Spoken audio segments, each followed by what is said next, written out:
اچھا، اس میں دو لفظ ہیں، ایک ہے خشیت. خشیت کہتے ہیں ڈر کو، خوف کو، کسی چیز کے دباؤ کو. خشیت الہی، اللہ پاک کا ڈر، اللہ پاک کا خوف، اللہ سے ڈرنا، اللہ سے خوف کھانا، خشیت الہی.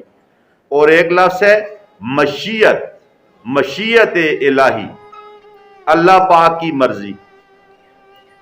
اگر آپ کو کوئی نقصان ہوتا ہے تو آپ کے پاس لوگ آتے ہیں، آپ سے وہ بات کرتے ہیں، جی آپ کو یہ نقصان ہو گیا ہے، تو آپ کہتے ہیں جی میں اس میں کیا کر سکتا ہوں، یہ تو مشیت الہی تھی، اللہ کی مرضی تھی.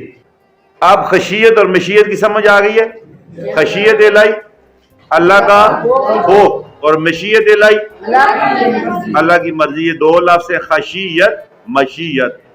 اللہ پاک آپ کا، میرا، ہم سب کا حامی و ناصر ہو. والسلام.